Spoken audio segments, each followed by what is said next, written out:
नई उम्मीदें, नए सपने और एक नई शुरुआत को लेकर हम आते हैं हर सुबह नया सवेरा का ये power pack morning prime time show लेकर, जहां देश के साथ साथ अंतर्राष्ट्रीय जगत, खेल जगत से जुड़ी तमाम खबरें करते हैं इस मंच के साथ साझा। मैं हूं आंचल गुलाटी गुंबर, मेरे साथ है मेरी सहयोगी संध्या। सुप्रभात आंचल, सुप्रभात नया सवेरा के सभी दर्शकों को। तो नया सवेरा में आज हम बात करने वाले हैं भारत की आत्मनिर्भरता के साथ ही साथ प्रेस रिपोर्ट्स के जरिए आपको बताएंगे समाचार पत्रों में प्रकाशित कुछ हटके जो खबरें हैं वो भी, साथ ही साथ प्रधानमंत्री नरेंद्र मोदी के कार्यक्रम से भी आज आपको अवगत कराएंगे और साथ ही साथ टेक टॉक में भी लेकर के चलेंगे। तो आइए नया सवेरा की कर लेते हैं शुरुआत इस वक्त की सुर्खियों के साथ।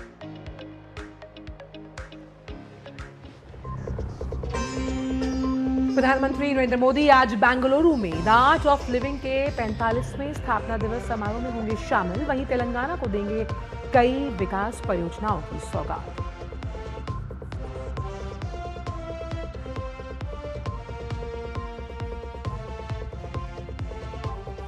तमिलनाडु में टीवी के प्रमुख विजय की ताजपोशी आज। राज्यपाल राजेंद्र विश्वनाथ दिलाएंगे सीएम पद की शपथ। 13 मई तक साबित करना है बहुमत।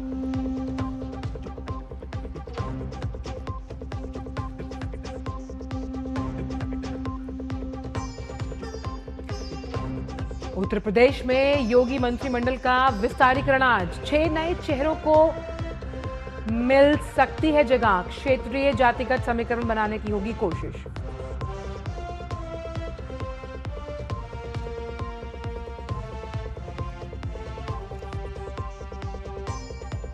रूसी राष्ट्रपति पुतिन ने जताई यूक्रेन के साथ संघर्ष समाप्ति की उम्मीद। कहा अब अंत की ओर बढ़ रहा है युद्ध, स्थायी शांति समझौते पर सहमति जल्द।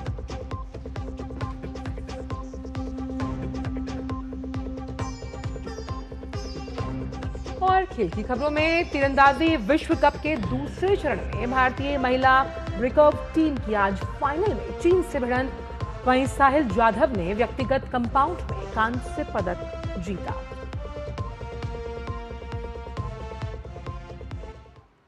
आइए विस्तार से सभी खबरों को जानते हैं और नया सवेरा की शुरुआत कर लेते हैं। प्रधानमंत्री नरेंद्र मोदी आज कर्नाटक और तेलंगाना के दौरे पर हैं। प्रधानमंत्री बेंगलुरु में आर्ट ऑफ लिविंग के 45वें स्थापना दिवस समारोह में हिस्सा लेंगे और इसके साथ ही तेलंगाना में प्रधानमंत्री हजारों करोड़ रुपए की विकास परियोजनाओं का शुभारंभ और शिलान्यास भी करेंगे।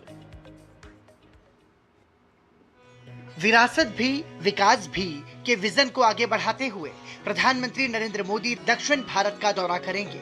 प्रधानमंत्री पहले कर्नाटक पहुंचेंगे, जहां वो बेंगलुरु में द आर्ट ऑफ लिविंग के 45वें स्थापना दिवस समारोह में शामिल होंगे। संस्था के संस्थापक श्री श्री रविशंकर का 70वां जन्मोत्सव कार्यक्रम भी इस समारोह का हिस्सा है। आदरणीय प्रधानमंत्री मोदी जी आ रहे हैं। इस मौके पर उन्होंने लोकार्पण करनी है। हमारा जो ध्यान मंदिर है, सबसे बड़ा ध्यान मंदिर है, उसको, और 9 अलग अलग सेवा प्रकल्पों को भी वो चालू करवाएंगे।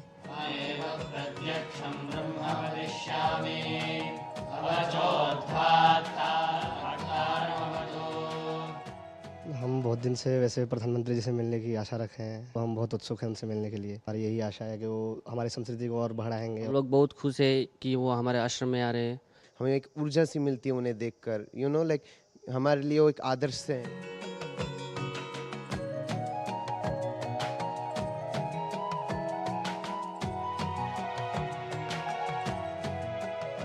निश्चित तौर पर हम कह सकते हैं कि प्रधानमंत्री नरेंद्र मोदी का ये दौरा आध्यात्मिक चेतना, मानसिक स्वास्थ्य और सामाजिक सेवा के संदेश में नई ऊर्जा पैदा करने वाला होगा। अपनी यात्रा के दूसरे चरण में प्रधानमंत्री हैदराबाद पहुंचेंगे। वहां प्रधानमंत्री लगभग 9,400 करोड़ रुपए की विकास परियोजनाओं का लोकार्पण और शिलान्यास करेंगे। प्रधानमंत्री वारंगल में पीएम मित्र पार्क का उद्घाटन करेंगे, जिसे काकतीय मेगा टेक्सटाइल पार्क के नाम से भी जाना जाता है। ये देश का पहला पूरी तरह कार्यशील पीएम मित्र पार्क होगा। इसके अलावा प्रधानमंत्री जिन परियोजनाओं का उद्घाटन और शिलान्यास करेंगे, उनमें NH 167 के 4 लेन के निर्माण का शिलान्यास, संगारेड्डी में जहीराबाद इंडस्ट्रियल एरिया की आधारशिला, रेलवे से जुड़ी लगभग 1,535 करोड़ रुपए की परियोजनाओं का उद्घाटन, इंडियन ऑयल के मलकापुर टर्मिनल का उद्घाटन शामिल है। जो जहीराबाद जो स्मार्ट सिटी के फॉर्मेशन में हुआ है, वो definitely Telangana as well as Karnataka को हेल्प करेगा। और उस कमिंग टू तेलंगाना जो भी जितने भी प्रोजेक्ट्स यहाँ पर लॉन्च किए, वरंगल हो, हैदराबाद हो, अदर रीजन्स, वो डेफिनेटली 9,000 करोड़ के ऊपर इन्वेस्ट किया गया है और उससे भी ज़्यादा और पाइपलाइन में है। और डेफिनेटली ये इफेक्ट होगा पूरी जनता को, नॉट ओनली वन इंडस्ट्री, सभी वर्टिकल्स। प्राइम मिनिस्टर जी कहाँ कहाँ आते, बहुत अच्छा लगता है हमें। हम भी बहुत एक्साइटेड है, कब कब हम उन्हें देखें इस तरह से। प्रधानमंत्री हैदराबाद में अत्याधुनिक सिंधु हॉस्पिटल राष्ट्र को समर्पित करेंगे। 18 मंजिला इस कैंसर केंद्रित मल्टी सुपर स्पेशलिटी हॉस्पिटल में 1500 बेड, 29 आधुनिक ऑपरेशन थिएटर और कैंसर इलाज की अत्याधुनिक सुविधाएं मौजूद हैं। 1500 बिस्तरों वाला सिंधु अस्पताल एक गैर लाभकारी चिकित्सा संस्थान है। यहाँ पर खास तौर पे कैंसर की इलाज की सुविधा है। कैंसर की सर्जरी, कीमोथेरेपी, रेडिएशन के अलावा कैंसर से जुड़ी जो जांच की अत्याधुनिक मशीन यहाँ पर लगी है। आधुनिक चिकित्सा सुविधा से सुसज्जित यह संस्थान न केवल हैदराबाद बल्कि आसपास के लोगों के लिए भी एक वरदान साबित होने वाला है। प्रधानमंत्री हैदराबाद में विशाल जनसभा को भी संबोधित करेंगे। प्रधानमंत्री के दौरे को लेकर लोगों में जबरदस्त उत्साह है। मोदी जी को देखने के लिए, मोदी जी को सुनने के लिए उत्साह है पूरी तरह। और तेलंगाना जनता भी, क्योंकि हमारे को 8 सीट दिया है लास्ट चुनाव में, 50% सीट तेलंगाना में भारतीय जनता पार्टी को तेलंगाना जनता आशीर्वाद देकर हमारे को जिताया। फिर एक बात, नरेंद्र मोदी जी तेलंगाना जनता को धन्यवाद करेंगे। प्रधानमंत्री के दौरे से आर्थिक प्रगति को नई गति तो मिलेगी ही, साथ ही पर्यटन, कनेक्टिविटी और ऊर्जा के क्षेत्र में भी नई मजबूती आएगी। अध्यात्म से लेकर इंफ्रास्ट्रक्चर तक प्रधानमंत्री नरेंद्र मोदी के दौरे से विकास की नई परियोजनाओं की सौगात तो मिल ही रही है, रोजगार के नए अवसर भी खुलेंगे। जाहिर है दक्षिण भारत में विकास को नई रफ्तार मिलने वाली है। तेलंगाना से अपने सहयोगी नितेंद्र सिंह और डॉक्टर सुयश शर्मा के साथ शैलेंद्र मिश्र, डीडी न्यूज, बेंगलुरु। और प्रधानमंत्री नरेंद्र मोदी आज बेंगलुरु में द आर्ट ऑफ लिविंग की 45वीं वर्षगांठ समारोह में शामिल होंगे। वर्ष 1981 में गुरुदेव श्री श्री रविशंकर द्वारा स्थापित ये संस्था 182 देशों तक अपनी पहचान को बना चुकी है। बिल्कुल, और प्रधानमंत्री के आगमन को लेकर श्री श्री रविशंकर से खास बातचीत भी की है हमारी संवाददाता डॉक्टर सुयश शर्मा ने। आपको सुनवाते हैं। प्रधानमंत्री नरेंद्र मोदी बेंगलुरु में the art of living centre में आ रहे हैं। श्री श्री रविशंकर के the art of living centre को 45 वर्ष हो चुके हैं और इसकी वर्षगांठ पर प्रधानमंत्री नरेंद्र मोदी यहाँ आ रहे हैं। वहीं सबसे बड़ी बात ये भी हो जाती है कि श्री श्री रविशंकर जो कि फाउंडर हैं the art of living centre के, उनका जन्मोत्सव भी है, 70वां जन्मोत्सव है। डीडी न्यूज़ की तरफ से आपको हार्दिक शुभकामनाएं। हम चाहेंगे हमारे दर्शकों को ये बताएं कैसा आज आपको महसूस हो रहा है, क्योंकि जहाँ एक और आपका जो the art of living centre जिसको 45 वर्ष हो गए, एक बच्चे की तरह आपने उसका लालन पालन किया है, वहीं दूसरी ओर आपका भी जन्मोत्सव है, कैसा महसूस हो रहा है? हाँ, जब हम 24 साल के थे तो ये शुरू किया था। आज ये विश्वव्यापी संस्था बनी है। इसका पूरा से ईश्वर की कृपा से हुई है और जो कार्यकर्ता है, हमारे स्वयंसेवक है और प्रशिक्षक है, उनको जाता है। आदरणीय प्रधानमंत्री मोदी जी आ रहे हैं। इस मौके पर उन्होंने लोकार्पण करनी है। हमारा जो ध्यान मंदिर है, सबसे बड़ा ध्यान मंदिर है, उसको, और 9 अलग अलग सेवा प्रकल्पों को भी वो चालू करवाएंगे, क्योंकि सेवा इस संस्था का एक अंग बना रहा।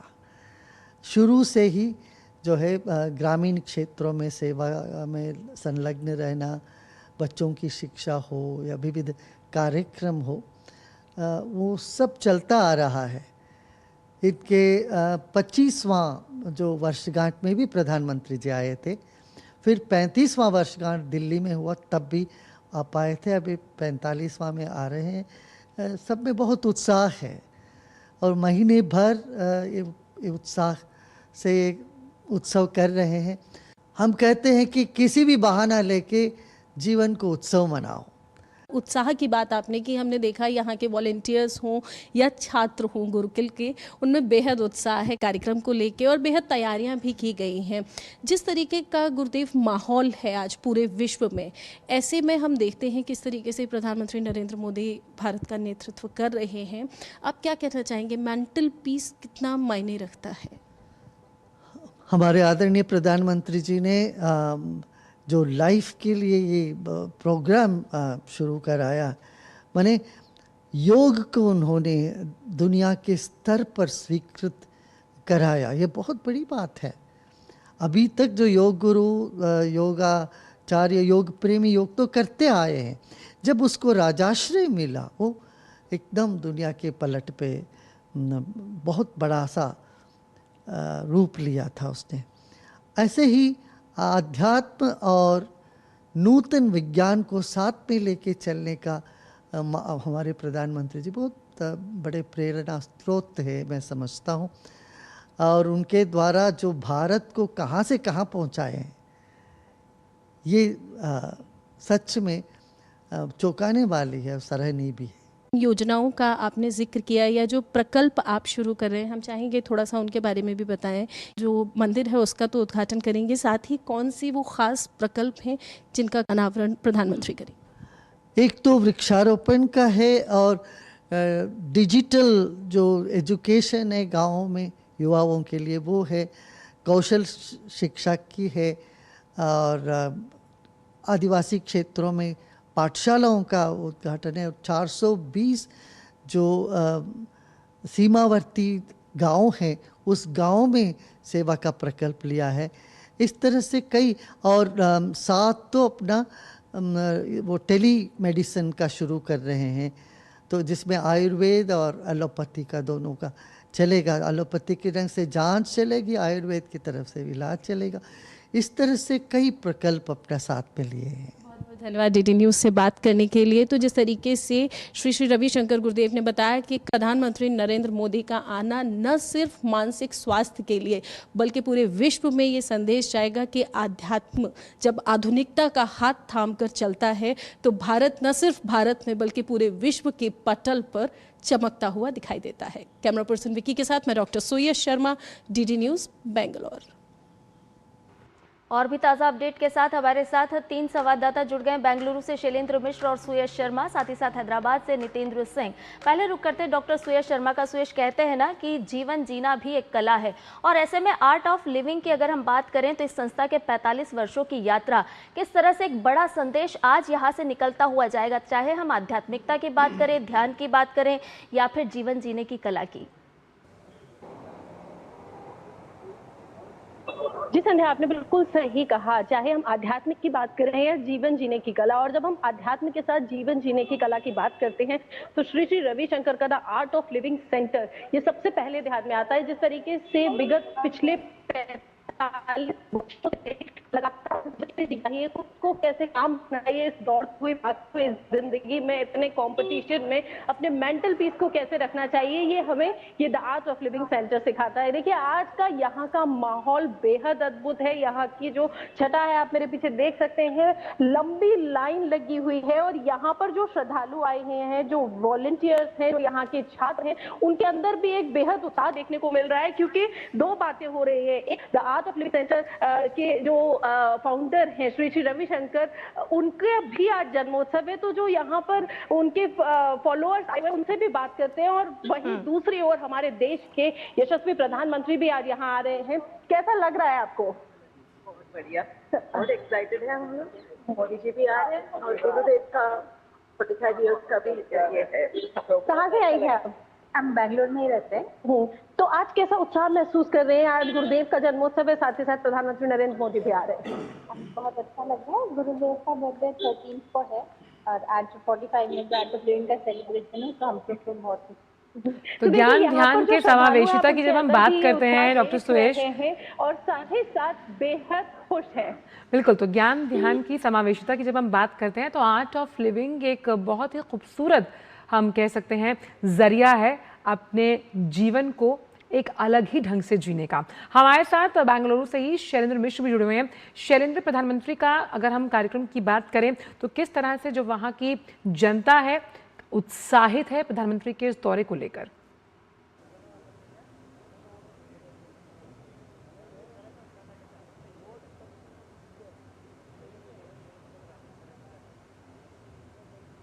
शैलेंद्र, मेरी आवाज अब तक पहुंच रही है?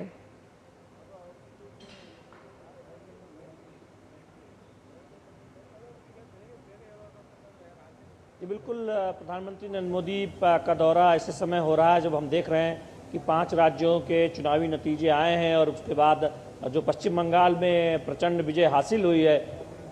जी बिल्कुल, मैं कह रहा था कि जो 5 राज्यों के चुनावी नतीजे आए हैं उसके बाद हम देख रहे हैं कि बीजेपी को जिस तरह से प्रचंड विजय हासिल हुई है, पश्चिम बंगाल में और असम में सत्ता में वापसी हुई है, तो और पुडुचेरी में भी शानदार सफलता हुई है। तो उसके बाद हम देख रहे हैं कि कर्नाटक में जो बीजेपी कार्यकर्ता हैं बहुत उत्साहित है। सबसे पहले प्रधानमंत्री नरेंद्र मोदी बीजेपी कार्यकर्ताओं और जो आम जनता है यहाँ बेंगलुरु में उनको संबोधित करने वाले हैं और उस जगह पर मैं इस वक्त मौजूद हूँ। सुबह से ही देख रहे हैं कि तमाम बीजेपी कार्यकर्ता और आम लोग यहाँ पर आना शुरू हो गए हैं। चूंकि ये सुबह का सबसे पहला ही कार्यक्रम है तो निश्चित तौर पर वो उत्साह दिखता है। तमाम लोगों से हमने कल बात की, उनका यह कहना है कि दक्षिण का जो द्वार है वो कर्नाटक से ही एक तरह से बीजेपी की जीत की कहानी लिखी गई थी। आप देखें जब बीजेपी ने दक्षिण में सबसे पहले कर्नाटक में सफलता हासिल की थी और अब अगले चुनाव में एक बार फिर से बीजेपी की सत्ता आए, इसके लिए यहाँ के कार्यकर्ता काफ़ी आशान्वित हैं कि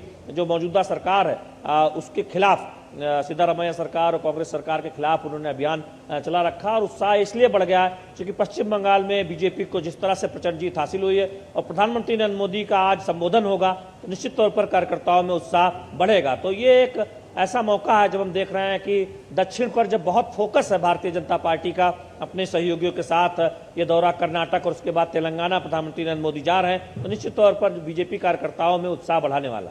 बिल्कुल, हैदराबाद से ही नितेंद्र सिंह भी हमारे साथ जुड़े हुए हैं। नितेंद्र, अगर हम देखें तो प्रधानमंत्री का ये दक्षिण दौरा जो है वो कई मायनों में खास है क्योंकि प्रधानमंत्री कई विकास परियोजनाओं की आज सौगात भी देंगे। ऐसे में हम प्रोजेक्ट से की तमाम बात करें तो कैसे वो दक्षिण को रफ्तार देते हुए नजर आएंगे?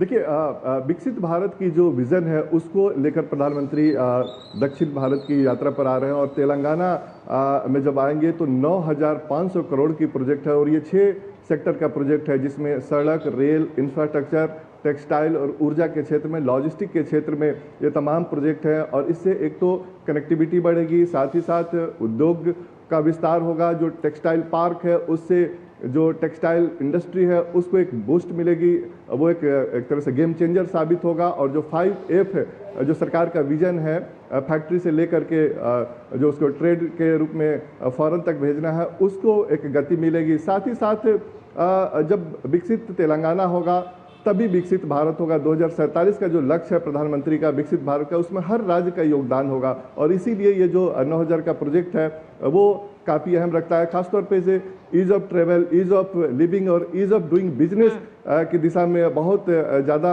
आने वाले दिनों में इसको गति मिलेगी, लोगों को रोजगार बड़े पैमाने पर मिलेगा। इसके अलावा प्रधानमंत्री सिंधु अस्पताल को भी राष्ट्र को समर्पित करेंगे। ये एक ऐसा अस्पताल है जो 1500 बेड का है और जिसमें तकरीबन जो सबसे मेन इसमें जो इलाज है वो कैंसर के इलाज पर फोकस है। अत्याधुनिक सुविधाओं वाला ये अस्पताल है, नॉन प्रॉफिट बेस पे चलता है, ट्रस्ट मॉडल पे ये अस्पताल रन कर रहा है, उसको राष्ट्र को समर्पित करेंगे प्रधानमंत्री। और साथ ही साथ जो बीजेपी के कार्यकर्ता हैं उनको भी प्रधानमंत्री सामने संबोधित करेंगे।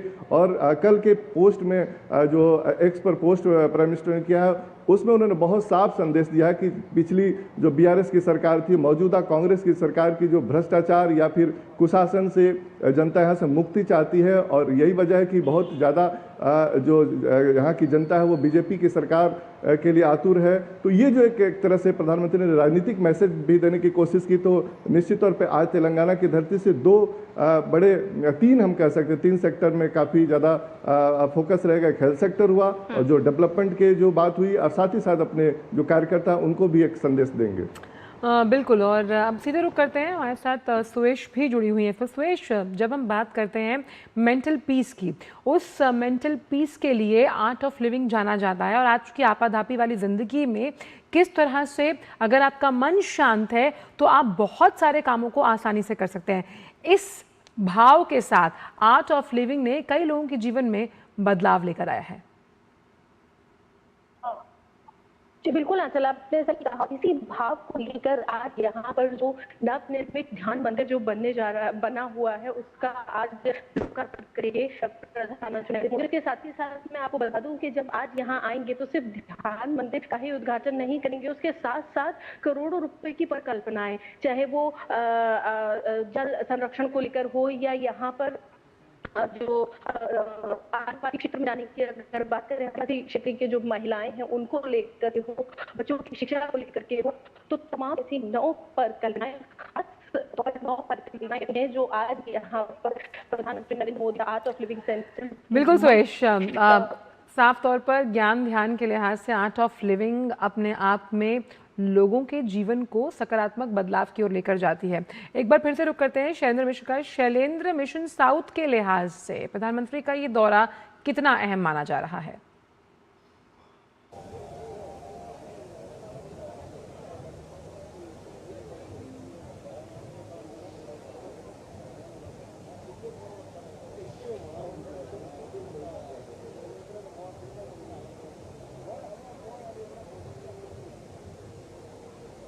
देखिए, कर्नाटक और तेलंगाना का दौरा है प्रधानमंत्री नरेंद्र मोदी का, और कर्नाटक वो राज्य है जहां बीजेपी को जो दक्षिण का द्वार कहा जाता है, उसमें सबसे पहले सफलता मिली थी जब BS येदियुरप्पा की अगुवाई में यहां पर सरकार बनी थी। और उसके बाद हमने देखा कि बीजेपी और फिर कांग्रेस, इस तरह से सरकारें बनती रही। और गृह मंत्री अमित शाह भी कल एक महत्वपूर्ण कार्यक्रम में यहाँ पर शामिल होने आए थे। तो उस लिहाज से आप देखें कि बहुत महत्वपूर्ण है जब आप विधानसभा चुनाव की तैयारी बीजेपी ने कर्नाटक में भी शुरू कर दी है, क्योंकि बीजेपी को लगता है कि जो आंतरिक फाइट है कांग्रेस के अंदर, जो नेतृत्व को लेकर, यहाँ पर CM पोस्ट को लेकर, उससे काफ़ी फायदा होगा। और भ्रष्टाचार के तमाम आरोप वो कांग्रेस की जो कर्नाटक सरकार है उस पर लगाती रही है। और साथ ही साथ तेलंगाना में हमने एक उभार देखा है बीजेपी का, और बीजेपी को लगता है कि TRS के बाद, BRS के बाद कांग्रेस को जनता ने मौका दिया है, अब बीजेपी की बारी है। और इसलिए कोई कोर कसर बीजेपी दक्षिण के इन राज्यों में छोड़ना नहीं चाहती। और आप देखिए कि केरल में खाता खुल चुका है बीजेपी का विधानसभा में, वहां से भी एक संकेत मिला है। चूंकि बीजेपी जिन राज्यों में पहले कमजोर मानी जाती रही थी, वहां हमने देखा है कि मेहनत करके बीजेपी कार्यकर्ताओं ने, नेताओं ने एक राजनीतिक जमीन तैयार की है। और कर्नाटक तो वैसे भी अगर आप दक्षिण के बाकी राज्यों से तुलना करें तो यहाँ बीजेपी की राजनीतिक जमीन काफी पहले मजबूत हो चुकी है, और बीजेपी यहाँ सत्ता में भी रह चुकी है।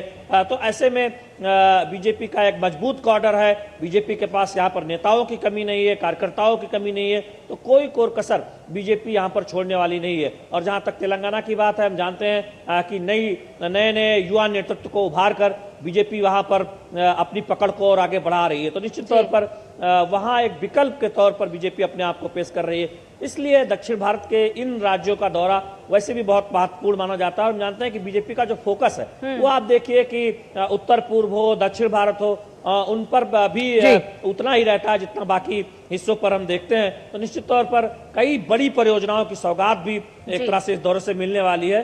बीजेपी के रणनीति के लिहाज से देखें तो पार्टी को लगता है कि कर्नाटक में विजय इस बार सुनिश्चित की जा सकती है जब विधानसभा चुनाव होंगे, और इसके लिए कोई कोर कसर बीजेपी छोड़ती नहीं। हम सब जानते हैं कि पार्टी एक राजनीतिक तौर पर कितना मेहनत करती है। जी बिल्कुल, और इसीलिए मिशन दक्षिण कहा जा रहा है। नितेंद्र भी हमारे साथ जुड़े हुए हैं। नितेंद्र, आज प्रधानमंत्री नरेंद्र मोदी जहां कई विकास परियोजनाओं की शुरुआत करेंगे, तो साथ ही साथ उनका संबोधन भी होने वाला है। अब इस संबोधन की अगर हम बात करें तो कितनी बड़ी बातें, कितना बड़ा संदेश यहाँ से निकलता हुआ नजर आएगा? कौन सी बड़ी बातें रह सकती है जिसका जिक्र प्रधानमंत्री यहाँ करते हुए नजर आएंगे?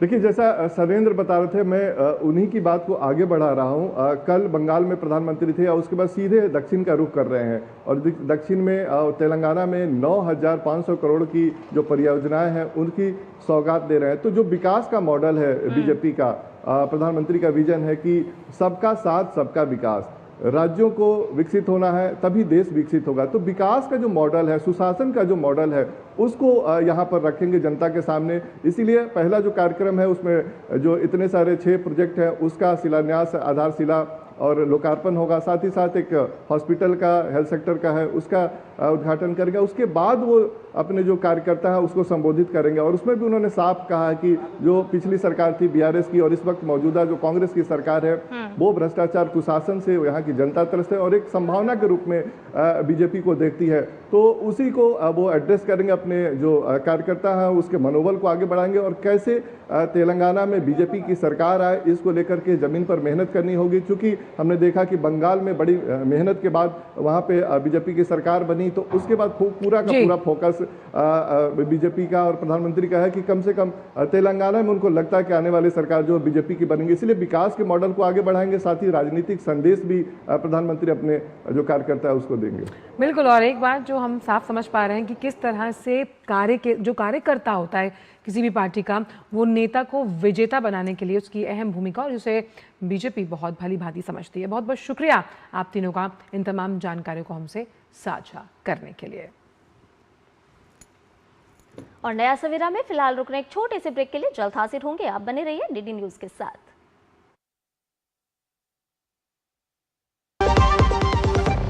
चमकी चाट से क्या बना है?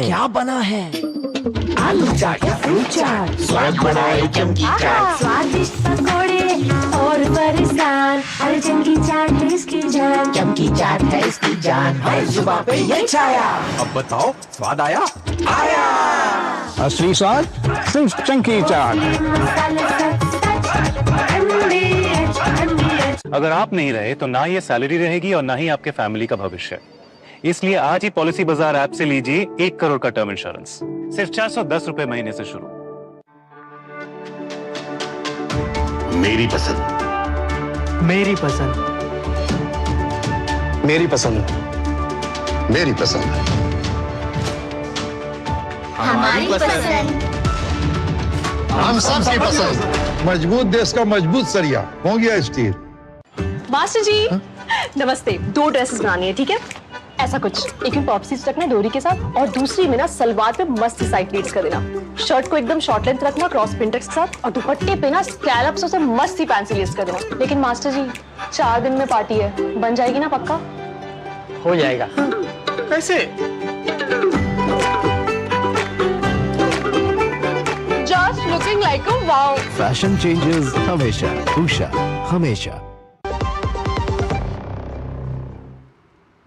ब्रेक के बाद स्पीकर स्वागत। बढ़ते हैं आगे। प्रधानमंत्री नरेंद्र मोदी आज और कल गुजरात दौरे पर भी रहने वाले हैं। प्रधानमंत्री आज रात को जामनगर पहुंचेंगे और कल सुबह भारत के 12 ज्योतिर्लिंगों में से एक और भारत की अटूट आस्था और सभ्यतागत विरासत के प्रतीक पवित्र सोमनाथ मंदिर में सोमनाथ अमृत महोत्सव में भाग लेने वाले हैं। सोमनाथ अमृत महोत्सव पुनर्निर्मित मंदिर के उद्घाटन के 75 वर्ष पूरे होने के उपलक्ष्य में मनाया जा रहा है। प्रधानमंत्री कई शुभ धार्मिक और सांस्कृतिक कार्यक्रमों में भाग लेंगे। वो विशेष महापूजा, जिसके बाद कुंभाभिषेक और ध्वजारोहण समारोह में शामिल होंगे। ये मंदिर के अभिषेक और ध्वजारोहण के प्रतीक हैं। प्रधानमंत्री इस अवसर पर सोमनाथ की समृद्ध विरासत और आध्यात्मिक महत्व को याद करते हुए एक स्मारक डाक टिकट और सिक्का भी जारी करेंगे। इसके बाद प्रधानमंत्री कल वडोदरा में सरदार धाम छात्रावास का उद्घाटन करेंगे। इस परियोजना में 1000 लड़कों और 1000 लड़कियों के लिए छात्रावास की सुविधा के साथ साथ केंद्रीय भोजन कक्ष, पुस्तकालय और सभागार जैसी सुविधाएं शामिल हैं। प्रधानमंत्री सरदार धाम परिसर में स्वागत क्षेत्र, नागरिक सुविधाएं, भोजन क्षेत्र और ई पुस्तकालय सहित विभिन्न सुविधाओं का भी दौरा करेंगे। वो दोनों अवसरों पर जनसभा को संबोधित भी करेंगे। और अब बात नंबर गेम से जुड़ी हुई। तमिलनाडु में टीवी के प्रमुख विजय आज मुख्यमंत्री पद की शपथ लेंगे। चेन्नई के जवाहरलाल नेहरू स्टेडियम में आयोजित होने वाले इस कार्यक्रम में कुछ अन्य मंत्रियों के भी शपथ ग्रहण करने की संभावना है। तमिलनाडु के राज्यपाल के निर्देश के अनुरूप विजय को 13 मई तक विधानसभा में विश्वास मत हासिल करना होगा। टीवी के प्रमुख ने राज्यपाल को कांग्रेस, भारतीय कम्युनिस्ट पार्टी और भारतीय कम्युनिस्ट पार्टी मार्क्सवादी, विदुथलाई चिरुथिंगल काची यानी कि वीसीके और इंडियन यूनियन मुस्लिम लीग IUML और द्वारा समर्थन दिए जाने वाले पत्र भी सौंपे हैं। बता दें कि तमिलनाडु की सभी 234 विधानसभा सीटों पर 23 अप्रैल को एक चरण में मतदान हुआ था। इनमें टीवी के 108 सीटों के साथ सबसे बड़ी पार्टी बनकर उभरी, लेकिन बहुमत के आंकड़े से पीछे रह गई थी। इसके बाद सरकार गठन को लेकर तेज राजनीतिक गतिविधियां शुरू हुई और टीवी के ने कई दलों और निर्दलीय विधायकों से समर्थन जुटाने के लिए बातचीत शुरू की। सबसे पहले कांग्रेस ने विजय को समर्थन दिया, जिसके बाद भाजपा और माकपा ने भी टीवीके को समर्थन देने की घोषणा की थी। अब वीसीके और आईयूएमएल के समर्थन के बाद टीवीके के पास बहुमत का आंकड़ा हो गया है। तो तमिलनाडु में टीवीके प्रमुख विजय का शपथ ग्रहण आज। और चेन्नई से ही इस बड़ी खबर पर जुड़ रहे हैं हमारे संवाददाता रितेश रंजन। रितेश, हम मान सकते हैं कि आज विजय का जो विजय रथ है उसे कोई नहीं रोक सकता, और जिस तरह से टीवीके ने इस बार के विधानसभा चुनावों में प्रदर्शन किया है, ये अपने आप में दक्षिण की राजनीति के लिए आने वाले सालों में गेम चेंजर साबित होगा। जी हां, और विजय का आज शपथ लेना इस बात को दर्शाता है कि तमिलनाडु के लोग द्रविड़ पॉलिटिक्स से ऊब चुके हैं और इससे इतर एक नए विकल्प की तलाश में है, और वही विकल्प विजय के रूप में उन तमिलनाडु के लोगों को मिला है। और यही वजह है कि 2 साल पुरानी पार्टी पहली बार चुनाव लड़ती है और 108 विधायक जीत के ले आती है, जो कि पारंपरिक द्रविड़ पार्टियां, तमिलनाडु की जो पारंपरिक द्रविड़ पार्टियां हैं, चाहे वो एआईएडीएमके हो, डीएमके हो, किसी को इतनी सीटें नहीं मिली हैं। उसके बाद जो अन्य छोटी छोटी पार्टियां थी, उनमें से कईयों का तो खाता नहीं खिला और कईयों के वोट परसेंटेज जितने पहले से थे वो कम हो गए। और यह अंदाजा पहले से था कि विजय के आने के बाद तमिलनाडु की राजनीति में खासा प्रभाव पड़ेगा। जो पारंपरिक द्रविड़ दल हैं उनका जनाधार तो खोएगा ही, साथ में जो छोटी मोटी पार्टियां हैं उनके भी जनाधार खोने की संभावना है। और इस चुनाव के नतीजे ने यह साबित कर दिया है कि तमिलनाडु अब द्रविड़ राजनीति के दायरों को तोड़ करके बाहर एक नई प्रकार की राजनीति को लेकर, विकल्प को लेकर के आगे बढ़ने वाला है, और ये विजय के शपथ ग्रहण के बाद आज से शुरू होने वाला है। लेकिन रितेश, यहाँ पर सवाल ये भी उठता है कि सरकार का स्थायित्व कितने समय तक रहेगा, क्योंकि जिस तरह से हमने देखा है कि लगातार नंबर्स को लेकर के जिस तरह से रस्साकशी चलती रही है, ऐसे में चुनौतियां भी कम नहीं है विजय के सामने।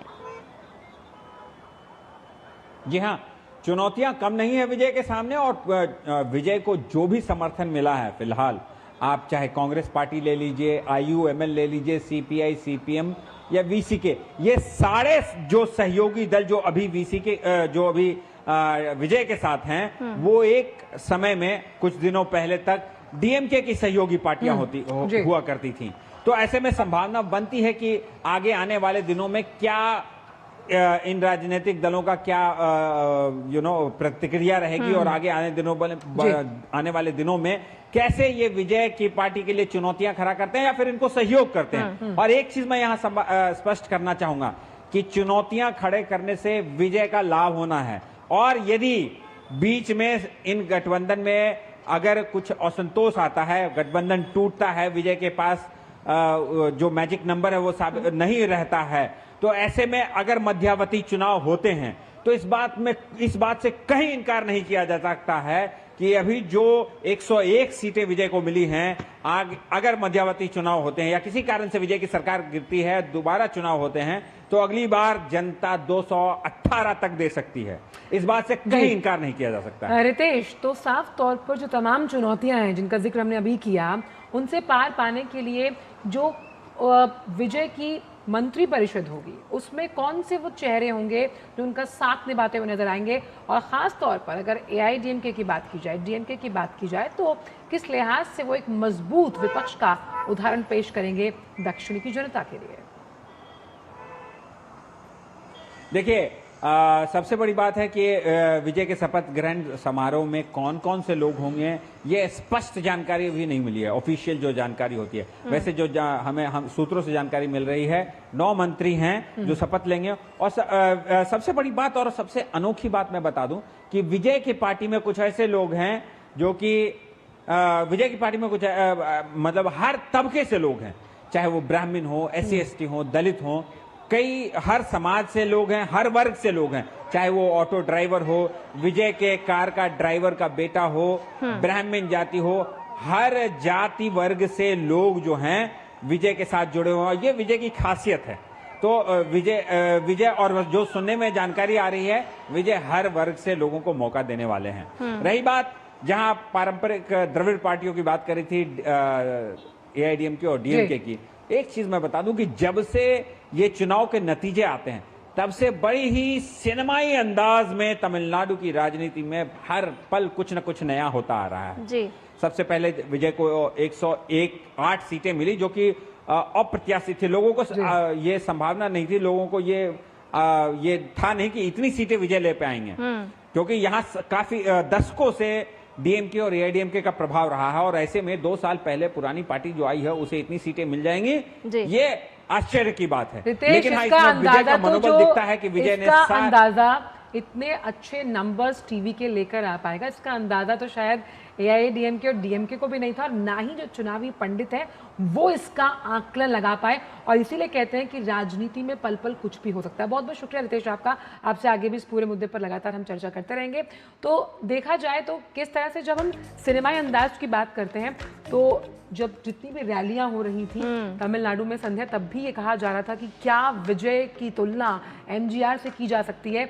लेकिन जिस तरह से, जिस नंबर्स के साथ, जिन बड़े आंकड़ों के साथ विजय ने अपनी उपस्थिति दर्ज करवाई है, ये वाकई में अप्रत्याशित था, वाकई में देखने लायक है। और इससे ये भी समझना होगा कि जिस तरह से आकलन किया जाता है, तो राजनीति में आकलन सटीक बैठ जाए ये भी तय नहीं होता है। और विजय ने ये साबित करके भी दिखाया, क्योंकि अंदाजा कुछ और लगाया जा रहा था, लेकिन जब परिणाम सामने आए तो जनादेश कुछ और मिला। और आइए अब रुक कर लेते हैं असम का, क्योंकि असम में भारतीय जनता पार्टी विधायक दल की बैठक आज होने वाली है, और बैठक में बीजेपी के विधायक असम विधानसभा के नए नेता का चुनाव करेंगे।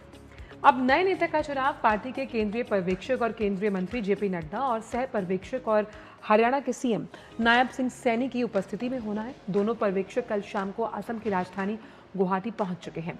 भाजपा नेता के चुने जाने के बाद राजग के सहयोगी दल बोडोलैंड पीपल्स फ्रंट और असम गण परिषद इसकी पुष्टि करेंगे। हालांकि अपने नवनिर्वाचित विधायकों की बैठक पहले ही कर चुकी एजीपी ने मुख्यमंत्री पद के लिए हेमंत बिस्व शर्मा के नाम का प्रस्ताव रखा है।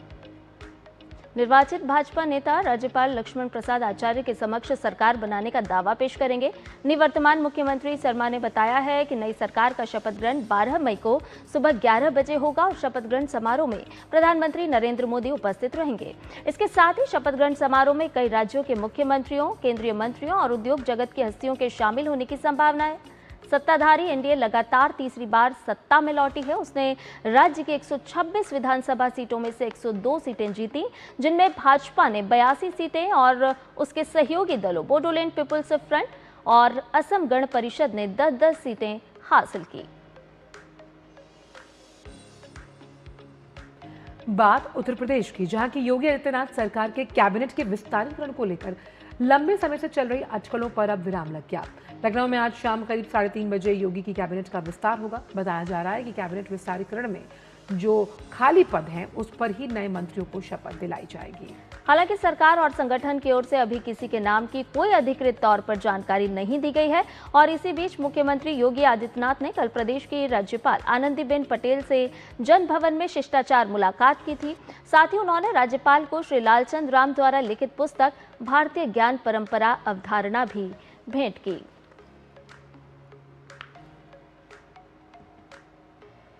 और अब बात भारत और त्रिनिदाद और टोबैगो के रिश्तों के बारे में, जहां फिर एक बार गर्मजोशी देखने को मिल रही है। विदेश मंत्री डॉक्टर एस जयशंकर ने दक्षिण त्रिनिदाद में स्वागत की तस्वीरें सोशल मीडिया प्लेटफॉर्म एक्स पर साझा की हैं। डॉक्टर एस जयशंकर ने पोस्ट में लिखा, घर से दूर लेकिन घर जैसा एहसास।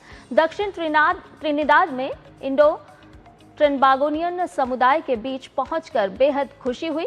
डॉक्टर एस जयशंकर ने समुदाय के लोगों से मिले स्नेह और सम्मान को बेहद खास बताया।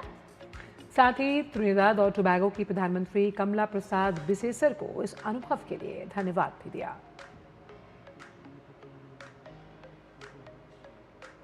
और अब बात चिली की विदेश मंत्री फ्रांसिस्को पेरेज मैकेना की, जो अपनी पहली आधिकारिक भारत दौरे पर नई दिल्ली पहुंचे, जहां उनका गर्मजोशी से स्वागत किया गया। उनका ये दौरा भारत और चिली के बीच द्विपक्षीय संबंधों को और मजबूत करने के साथ व्यापार, निवेश और अन्य क्षेत्रों में सहयोग के नए अवसर खोलने की दिशा में अहम माना जा रहा है। ऑपरेशन सिंदूर की सफलता की पहली वर्षगांठ के अवसर पर देश भर में भारतीय सेना के शौर्य और जज्बे को याद किया जा रहा है। राजधानी दिल्ली के इंडिया गेट पर शनिवार को एनसीसी के 1000 से अधिक कैडेट्स ने भारतीय सेना के सम्मान में भव्य रैली निकाली। दिल्ली एनसीसी निदेशालय के तत्वाधान में आयोजित इस रैली में दिल्ली के विभिन्न स्कूलों और कॉलेजेस के कैडेट्स ने हिस्सा लिया। रैली का उद्देश्य केवल ऑपरेशन सिंदूर के वीर नायकों को सम्मान देना ही नहीं था, बल्कि युवाओं में राष्ट्र सेवा, नेतृत्व क्षमता और जिम्मेदारी की भावना को भी मजबूत करना था। ग्रामीण भारत के विकास के इतिहास में 10 मई का दिन एक अत्यंत महत्वपूर्ण और प्रेरणादायक अध्याय के रूप में दर्ज होने जा रहा है, जब मध्य प्रदेश के बेरुंदा जिला सीहोर से प्रधानमंत्री ग्राम सड़क योजना के 25 वर्ष पूर्ण होने पर रजत जयंती समारोह का आयोजन किया जाएगा। इसी ऐतिहासिक मंच से प्रधानमंत्री ग्राम सड़क योजना का जो चौथा चरण है उसकी औपचारिक शुरुआत भी की जाएगी। इस अवसर पर केंद्रीय कृषि और किसान कल्याण ग्रामीण विकास मंत्री शिवराज सिंह चौहान देश के ग्रामीण क्षेत्रों को मजबूत, टिकाऊ और बारहमासी पक्की सड़कों से जोड़ने के राष्ट्रीय संकल्प को नई दिशा और ऊर्जा प्रदान करेंगे। इस कार्यक्रम में मध्य प्रदेश के मुख्यमंत्री डॉक्टर मोहन यादव भी उपस्थित रहेंगे।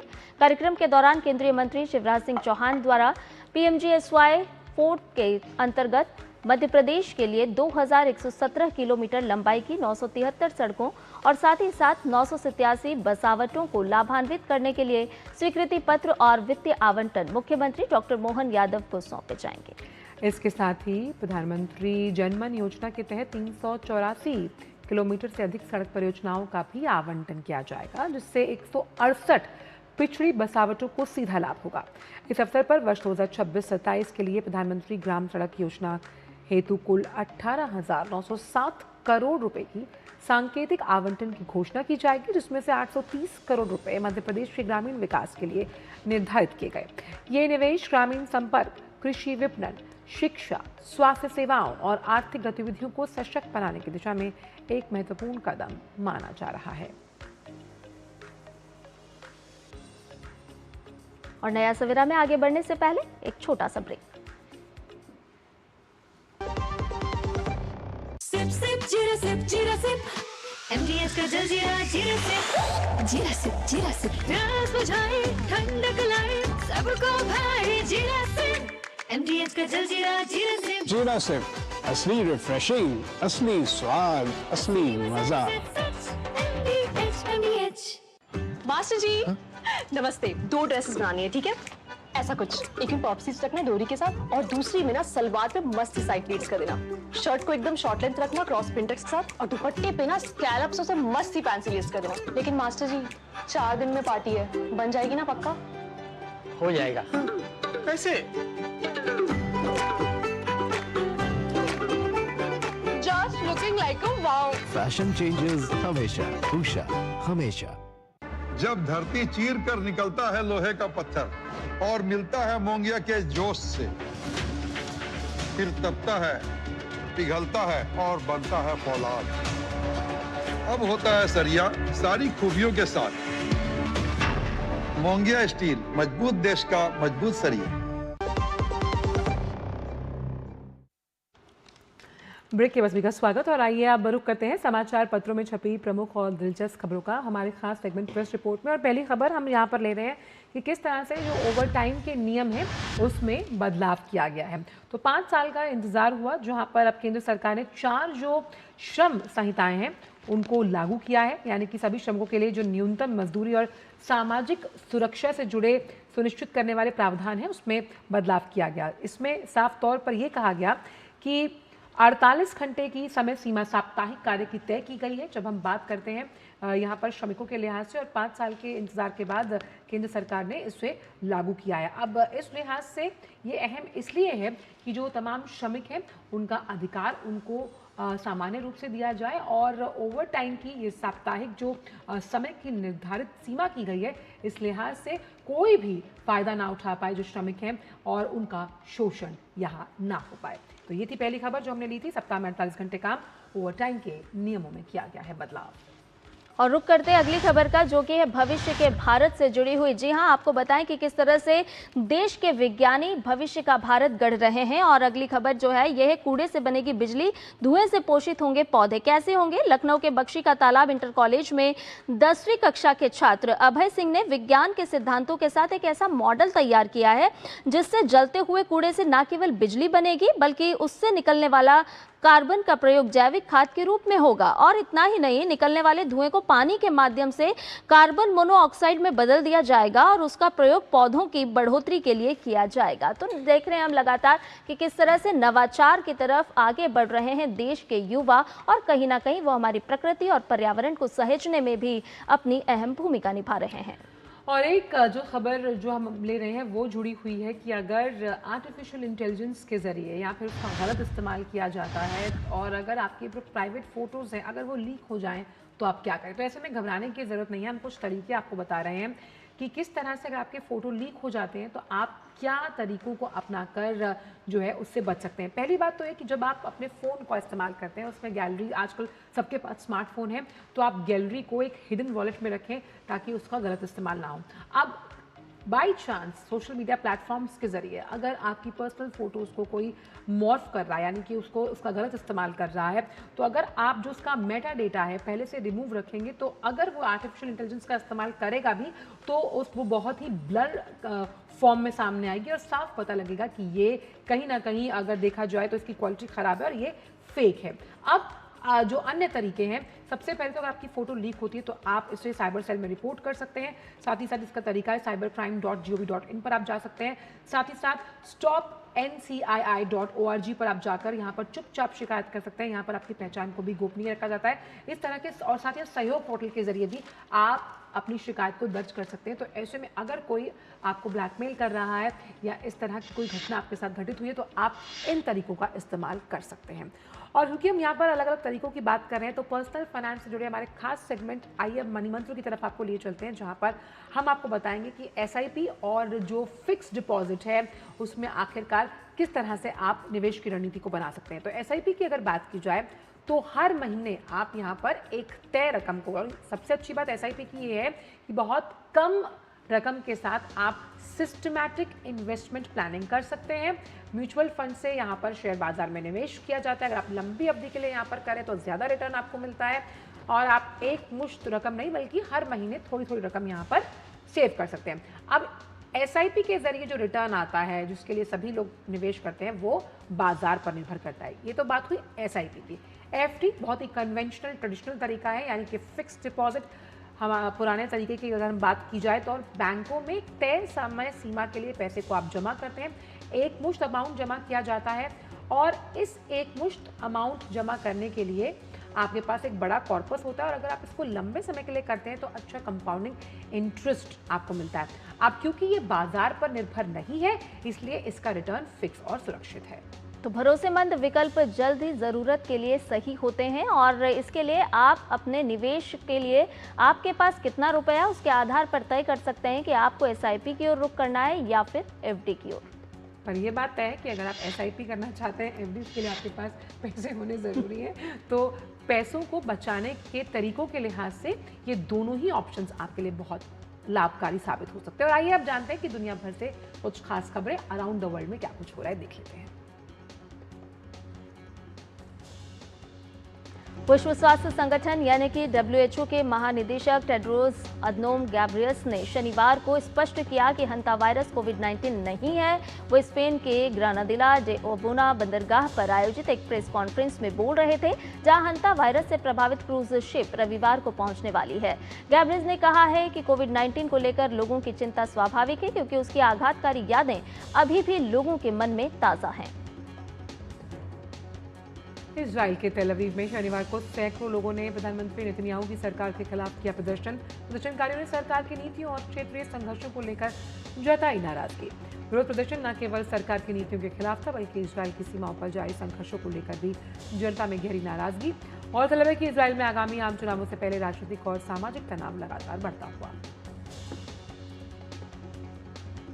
मध्य दक्षिण पंथी नेता पीटर मैग्यार ने हंगरी के नए प्रधानमंत्री के तौर पर शपथ ली। उन्होंने 12 अप्रैल के आम चुनाव में लंबे समय से सत्ता में रहे विक्टर ऑर्बन को भारी मतों से हराकर ऐतिहासिक जीत दर्ज की थी। मैग्यार ने भ्रष्टाचार के खिलाफ कार्रवाई, यूरोपीय संघ के रिश्ते सुधारने और रुकी हुई EU फंडिंग शुरू कराने का वादा किया है। उनकी जीत के बाद हंगरी की अर्थव्यवस्था और बाजार में सकारात्मक माहौल देखा गया है। यूक्रेन की राजधानी कीव में यूरोप दिवस के अवसर पर मदरलैंड मॉन्यूमेंट को यूरोपीय संघ के झंडे के रंगों में रोशन किया गया। यूक्रेन को जून 2022 में यूरोपीय संघ का उम्मीदवार देश का दर्जा मिला था और इसके बाद से ही उसकी औपचारिक सदस्यता के लिए वार्ताओं की शुरुआत हो चुकी है। राष्ट्रपति व्लादिमीर ज़ेलेंस्की ने 2027 तक यूरोपियन यूनियन सदस्यता हासिल करने का लक्ष्य रखा, जिससे वे रूस के साथ युद्ध के समाधान और यूक्रेन की स्थिरता के लिए महत्वपूर्ण जाने जाते हैं। रूस यूक्रेन युद्ध को लेकर रूस के राष्ट्रपति व्लादिमीर पुतिन का बड़ा बयान सामने आया। पुतिन ने कहा है कि मुझे लगता है कि ये मामला अब खत्म होने की दिशा में है। हालांकि उन्होंने अपने बयान में स्पष्ट नहीं किया कि युद्ध कब और कैसे खत्म होगा। गौरतलब है कि 2022 में रूस के यूक्रेन पर आक्रमण के बाद से ये संघर्ष लगातार जारी है।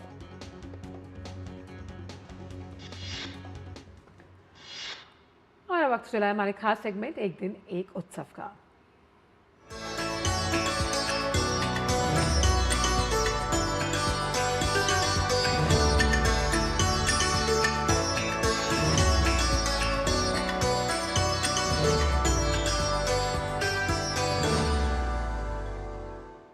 तो हमारे इस विशेष सीरीज के जरिए आज चलते हैं असम की लोक संस्कृति और परंपराओं की जीवंत झलक इन दिनों फाट बिहू उत्सव में देखने को मिल रही है।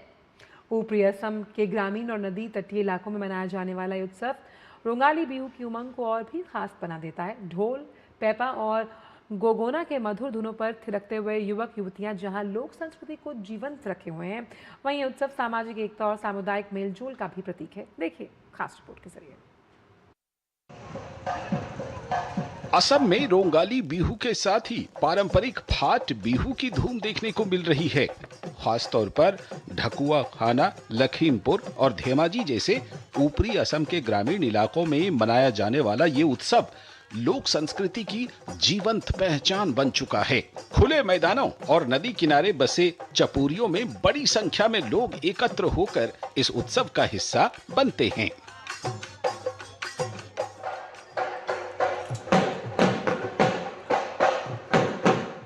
फाट बिहू की सबसे बड़ी खासियत है इसका उत्साह और लगातार चलने वाला सांस्कृतिक आयोजन। युवक और युवतियां पारंपरिक असमिया वेशभूषा में ढोल, पेपा, गोगोना, टोका और ताल की धुनों पर बिहू नृत्य प्रस्तुत करते हैं। लोक संगीत और नृत्य की ये रंगारंग प्रस्तुतियां दिन रात कई दिनों तक चलती रहती हैं।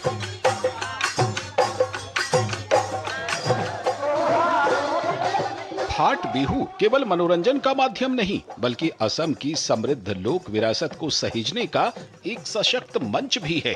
ये उत्सव नई पीढ़ी को अपनी परंपराओं और सांस्कृतिक मूल्यों से जोड़ने का काम करता है। ग्रामीण समाज में आपसी भाईचारे, एकता और सामुदायिक भावना को मजबूत करने में भी इसकी अहम भूमिका है। तेजी से बदलते दौर में भी फाट बिहू अपनी पारंपरिक पहचान को बनाए हुए है। यही वजह है कि हर साल बड़ी संख्या में लोग इस उत्सव से जुड़ते हैं और असम की सांस्कृतिक धरोहर को नई ऊर्जा देते हैं। रंग, संगीत और उल्लास से भरा फाट बिहू आज भी असम की लोक संस्कृति की आत्मा बना हुआ है। Bureau report, DD news. और नए ग्राफिक के जरिए अब जानते हैं मौसम का हाल।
नया समय वक्त आ चला है कि हम आपसे विदा लें, लेकिन जाने से पहले जिस तरह से हमारा हमेशा से ये रवायत रही है, आपको दिखाते हैं स्पेन के पुष्प महोत्सव की सुंदर झलक, जहां स्पेन के खूबसूरत शहर गिरोना को फूलों की खुशबू और रंगों से सजाया गया है। इन सुंदर सुंदर झलकियों का आप आनंद लीजिए और इसके साथ ही मुझे, मेरी सहयोगी आंचल और हमारी पूरी टीम को दीजिए इजाजत। नमस्कार।